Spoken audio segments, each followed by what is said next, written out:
Welcome to my channel Daily Bulletin News. Ava gets a phone call from the last person she wants to hear from, and Theresa sets her trap. Please note that if you purchase something by clicking on a link within this story, we may receive a small commission of the sale. At the pub, Steve reports to John that he's done several deep dive searches, but he can't find Clyde. He grumbles about Ava double-crossing them, which led to Clyde escaping. John wonders if Ava knows more than she's letting on. As Ava prepares breakfast at the apartment, she tells Harris how freed she feels. Her life belongs to her again. That's a great way to start the day, he remarks, but she can think of a better way. She kisses him. Later, as they eat, Harris gets a message about the bistro's audit. The books are clean, and there's nothing linking Ava to illegal activity. Ava is relieved, but still worries her involvement with the drugs will come out. Harris is confident she's in the clear. Clyde has no power over her now. She's free to live her life and plan her future. Constantine finds a wistful Maggie gazing at Victor's portrait. She's trying to reconcile her late husband's many sides. He notes they all have their pasts, but what is important is that they are here in the present. She calls him remarkable. I am inspired by the woman who stands before me, he responds. At Titan, Alex praises Theresa for her performance in a meeting. She's happy to be back in the office instead of working remotely. Joining them, Brady tells Theresa about catching Tate and Holly together. Alex warily observes as they worry about the teens' toxic relationship.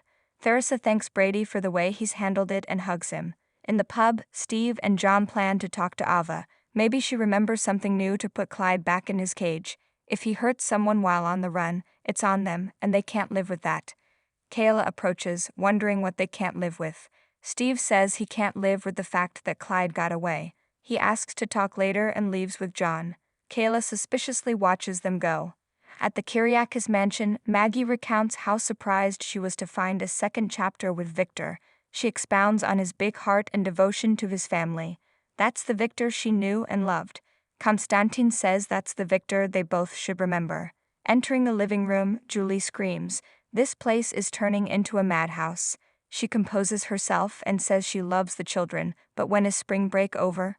After Constantine leaves, the women sit for tea. Maggie tells Julie about Victor's role in Katharina's death and about Holly's drug use. Julie assures Maggie she and Dove are there for her, but then realizes she's not all that alone. She has Constantine. Maggie confirms he's become a good friend. As Theresa prepares to go to a meeting, Alex tells her he'll make them dinner at home. A confused Brady asks if he missed something.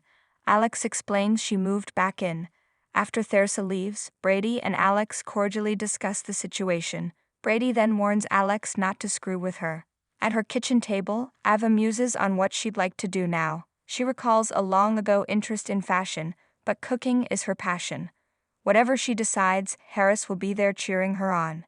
John and Steve come by to ask if Ava remembered anything useful about Clyde. Ava hasn't.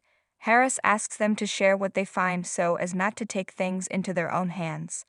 Wouldn't dream of it, John deadpans. Ava steps away to change and Steve leaves. John hangs back to ask Harris for Goldman's personnel file. He also brings up what Megan did to him. Does Harris worry it could happen all over again? Harris does, but working on himself with the doctors saved him. He reminds himself every day that he had no free will and wasn't responsible for his actions. He urges John to put the blame on the people who tried to control him and forgive himself. In the square, Theresa bristles as she runs into Constantine. He wants an update on Alex.